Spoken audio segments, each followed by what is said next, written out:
London, 1888. Close your eyes for a moment and picture it. The streets are alive with noise. Horse hooves clattering on wet cobblestones. Street sellers calling out their prices.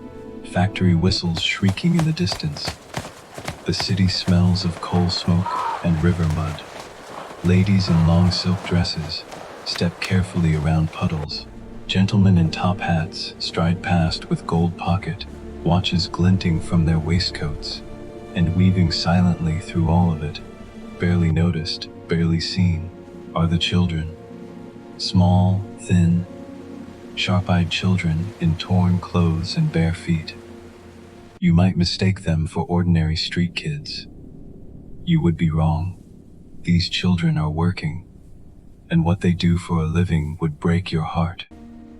To understand how this happened, you have to understand what life was really like for the poor in Victorian London. The East End, places like Whitechapel, Spitalfields, and Shoreditch, was a world away from the grand parks and wealthy townhouses of the West End. Here, families of 7 or 8 people lived crammed into a single dark room. There was no running water, no proper sewers. Children slept on bare floors, shared thin blankets, and went to bed hungry more nights than not. Their fathers worked brutal hours in docks, tanneries, or factories, if they could find work at all. Their mothers took in washing or made matchboxes at home for pennies a day. And the children? Many of them had no school to go to, no safe place to play, and no one watching out for them. When a child is hungry enough, desperate enough, invisible enough, they become easy to exploit. And Victorian London had plenty of men who understood that very well. They were called thief trainers. These were adults, some young, some middle-aged, who lurked in the slums and the low lodging houses, always watching, always looking. They knew what they needed. A child who was quick on their feet, light fingers, sharp eyes. A child who could move through a crowd without drawing attention. And London's streets were full of exactly those children. Some were orphans. Some had been abandoned. Some had simply run away from the unbearable misery of a workhouse. For a street child suffering from malnutrition and sleeping in doorways, an offer of a warm bed and a meal was not just tempting, it was impossible to refuse. The training began the moment the child walked through the door. It was methodical, deliberate, almost like an apprenticeship, except the trade being taught was theft. One of the most well-known training methods involved a coat hung on the wall. The coat had a handkerchief tucked into its pocket, and attached to the pocket was a small bell. The child's job was simple. Reach in, take the handkerchief, and do it without making the bell ring. Not once, not twice, over and over again for hours, until the movement became so smooth, so natural, so quick, that it happened almost without thought. Only when a child could do it perfectly, silently, swiftly, every single time, were they considered ready. Other trainers had different methods. Some would walk up and down the room themselves, with a handkerchief hanging from their coat pocket, letting the children practice pulling it out as they passed. The child had to do it without the trainer feeling a thing. Those who succeeded were praised. Those who failed were sent back to try again. The whole operation was run with a cold, calculated efficiency that disguised itself as kindness. After all, the child was being fed. The child was being housed. The child was being taught a skill. What more could a street orphan ask for? The answer, of course, is everything. Everything that should have been theirs by right: safety, love, education, a childhood. But in 1888, those things were luxuries that the poor simply did not have access to.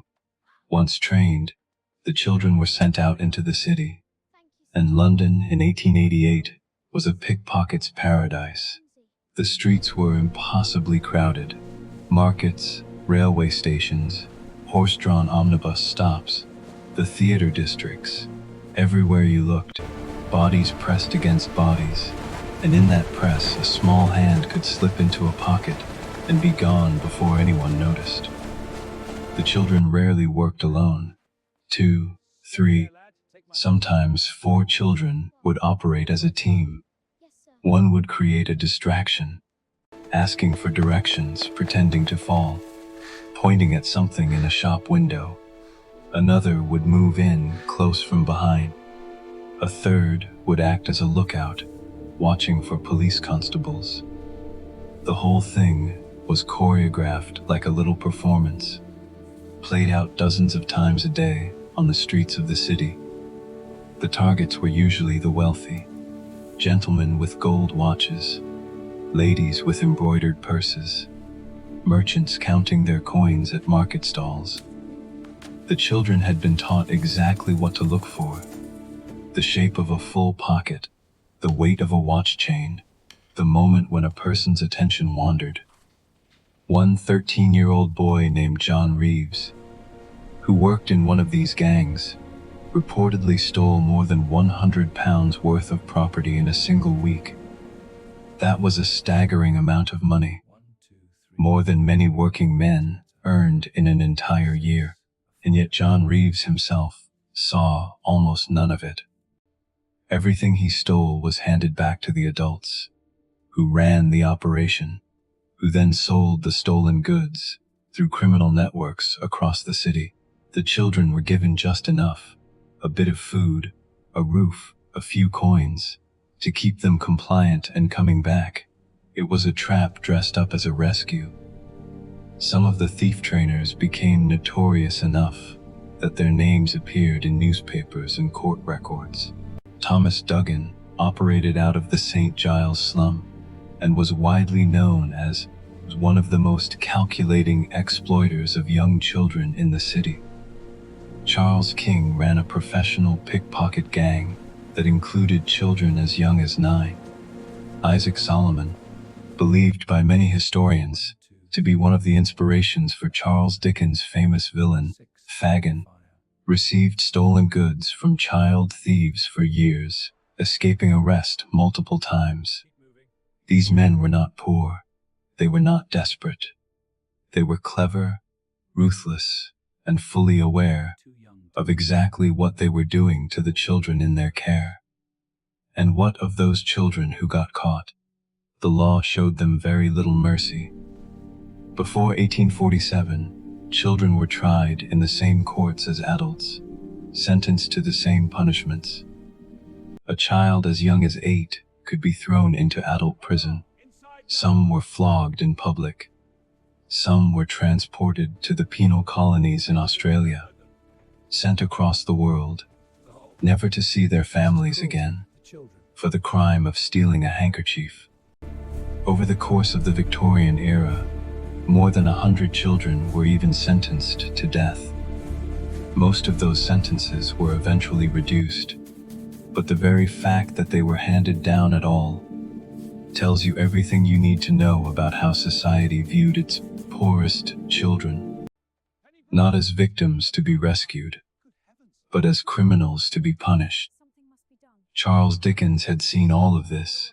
He had grown up in poverty himself, had worked in a factory as a child, while his father sat in a debtor's prison.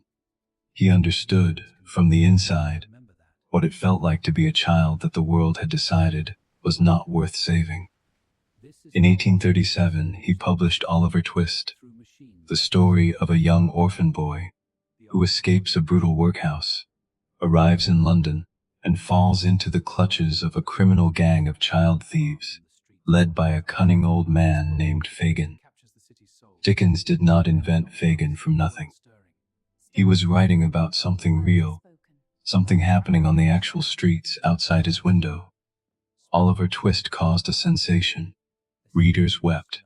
They were horrified. For the first time, many comfortable middle-class Londoners were forced to confront the reality of what was happening to the children in the city's slums. The novel did not fix everything, but it cracked something open. Slowly, painfully slowly, things began to change. The Juvenile Offences Act of 1847 meant that children could no longer be tried as adults in the same courts. In 1854, the first reformatory schools were established. Special institutions designed not just to lock children up, but to educate them, give them skills, and try to steer them away from a life of crime. Around the same time, the Ragged Schools movement was growing. These were free schools, set up in church halls and converted warehouses, specifically for the poorest children of the streets, the ones who had nowhere else to go. Lord Shaftesbury, one of the great social reformers of the era, championed their cause. He understood that if you wanted to stop a child from becoming a thief, the answer was not a prison cell. The answer was a classroom. The children who passed through the Ragged Schools were given something remarkable and rare: the chance to read, to write, to learn a trade with their hands rather than their nimble fingers. Many of those children went on to live honest, ordinary lives. They became bakers, seamstresses, carpenters, costermongers. They had children of their own, and those children, growing up with slightly more security and opportunity, needed to steal a little less. It did not happen overnight. It never does. The East End of London remained desperately poor well into the 20th century. Children continued to be exploited. Crime did not disappear, but a corner had been turned. Society had at least begun to ask the right question, not simply how to punish these children, but why they were stealing in the first place. Think about that for a moment. A 5-year-old child, barefoot in a London winter, slipping a hand into a stranger's pocket. We could call that child a criminal, or we could call them what they really were, a victim. A child born into a world that gave them nothing and then punished them for trying to survive. The thief trainers who exploited them were the true criminals.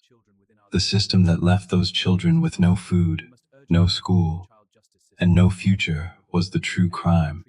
Today, if you walk through the East End of London, you pass coffee shops and art galleries and renovated Victorian warehouses turned into expensive flats. The streets are clean. The children are in school. The poverty that defined this part of the city for so long has not entirely gone. Poverty never entirely goes, but it is nothing like what it was in 1888. And yet the story of those small, sharp-eyed children weaving through the crowd matters. It matters because it reminds us of what happens when a society turns its back on its most vulnerable people. It matters because the children who stole were not born bad. They were made desperate. And the lesson they left behind is one we should never stop learning: that every child, no matter how poor, no matter how lost, deserves a chance at something better than a coat on a wall and a bell that must not ring.